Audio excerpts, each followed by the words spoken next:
Je suis Bagassi Koura, je suis à Ouagadougou en ce moment et à l'occasion de la 28e commémoration de l'assassinat du capitaine Thomas Sankara le 15 octobre 1987, je suis venu rencontrer un monsieur, Yamba Malik Savadogo. Par des concours de circonstances, il s'est retrouvé le 15 octobre 1987, le soir du 15 octobre donc, au cimetière de Dagnoin, en train d'enterrer Thomas Sankara et ses 12 compagnons. Et donc cet échange va porter sur ce qui s'est passé cette nuit-là. Le 15 octobre 1987, je crois que c'est vers 19h, qu'il y a eu des coups de feu au Conseil de l'Entente. Comment est-ce que vous qui n'étiez pas politicien, vous n'étiez pas militaire à l'époque, comment vous vous êtes retrouvé au cœur de ce système-là, la nuit, en train de vous retrouver entre des putschistes?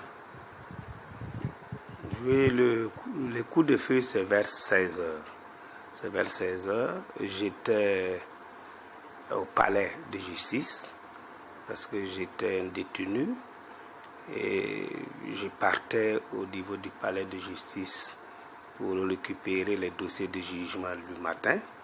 Donc le soir, j'étais donc au palais et vers 16h, j'ai entendu effectivement ces coups de feu. Donc je me suis débrouillé comme les autres parce que c'était la débandade pour le jeune Mabaz qui était donc la prison.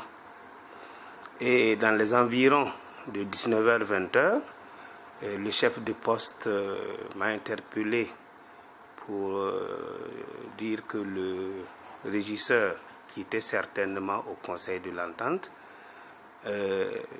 souhaiterait qu'on lui prépare 20 corvéables, 20 détenus pour une corvée. Est-ce que vous saviez ce qui se passait? Non, je ne savais pas. Mais il faut se dire que on a senti qu'il y avait quelque chose quand même qui se tramait. Il y avait quelque chose qui s'est passé. Mais qu'est-ce qu'un détenu peut apporter à son temps? J'avoue que je ne savais pas. Je ne savais pas. Et donc, arrivé au cimetière de Dagnoin, qu'est-ce qui s'est passé? Oui, arrivé au cimetière de Dagnoin, le régisseur nous a demandé de creuser. Dans un premier temps, j'ai compris qu'il voulait qu'on fasse une fosse commune. J'ai posé la question par 2 fois si ce n'était pas possible qu'on puisse faire des tombes individuelles. Alors, il s'est fâché en un premier temps avant de se ressaisir. Et il a accordé, il a dit, bon, pas de problème, faites comme vous voulez. J'avoue que c'est lorsque le corps de Thomas est arrivé que beaucoup de personnes ont su que Thomas faisait partie des morts. Parce que quand on creusait la tombe, bon, chacun de nous discutait, hein. Certains disent oui, est-ce que Thomas est là? D'autres même disent qu'il a voyagé, qu'il était en Libye, qu'il n'est pas au pays. Donc, même les militaires, quelques rares militaires qui étaient avec nous, se posaient aussi la question. Combien d'années ça vous a pris avant que vous parliez, quand vous vous confiez à vos proches ou à d'autres Burkinabés? C'était compliqué. Parce que moi, après ça, je suis resté en prison, je crois encore 4 mois, hein, plus de 4 mois. Bon, si je faisais beaucoup attention jusqu'à ce que je quitte la prison. Mais j'en ai quand même parlé à des proches.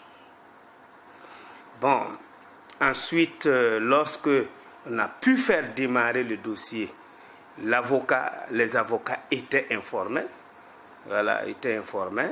Mais on a quand même tenu de garder justement cette information pour que ça puisse nous servir par la suite.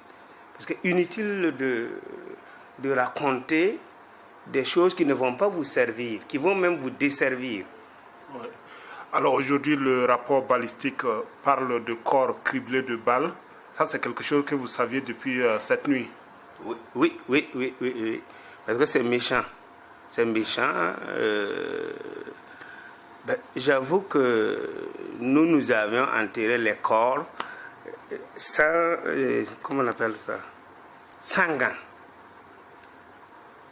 Donc, toutes nos mains étaient totalement ensanglantées, le véhicule totalement ensanglanté, et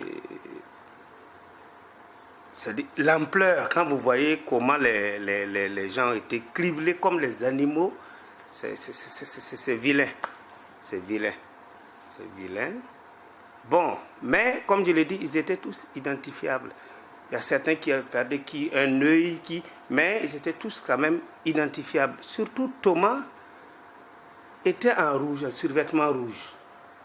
Donc avec le sang, de loin, tant que vous ne le touchez pas, vous ne sentez pas qu'il y a du sang sur lui.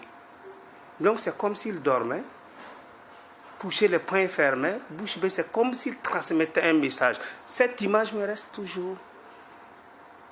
C'est comme s'il... C'est méchant, c'est simplement méchant. Est-ce que c'est une fierté d'avoir enterré un grand homme ou est-ce que ça vous fait mal d'avoir contribué à l'œuvre de ceux qui l'ont abattu? Non, il y a deux lectures ici. Ça me fait mal parce que quand je parle de ça, jusqu'à présent, j'ai des difficultés. Et peut-être que vous-même, vous sentez. Je me prépare, c'est vrai, mais j'ai des difficultés. Mais la première lecture est que j'ai l'impression que Thomas n'est pas un homme comme les autres. Parce que à sa mort, il y a eu un témoin, Alouna Traoré. Il était là-bas. Alors, à son enterrement, il y a un témoin. Voilà, que je suis. Parce que quand je revisite cette histoire, je me demande pourquoi je me suis retrouvé là-bas. Parce que je n'étais pas obligé d'aller à cette corvée. D'ailleurs, j'avais dit à mon co-détenu de trouver 20 corvéables. C'est par la suite que je me suis dit, mais non, il ne faut pas envoyer les enfants la nuit tout seuls. Donc, je vais les accompagner. Donc, pour cela, je pense que c'est Thomas qui a voulu un témoin, qui puisse quand même retracer la mort atroce qu'il a subie. Ça, je crois. Bon, la deuxième lecture, c'est que souvent je me demande pourquoi moi, parce que ça me fait mal. Quand je regarde, ça me fait mal et je me demande comment et quand est-ce que je pourrais vider ça. Parce que dès lors que j'ai commencé à parler, dès lors que j'ai pu déposer devant le juge et dès lors que j'ai commencé à parler, à un moment donné, je sentais que, ça va, je me dégageais, mais malgré tout, ça ne va toujours pas. Ça ne va toujours pas. Donc c'est vraiment un choc que je subis, je ressens toujours ce choc.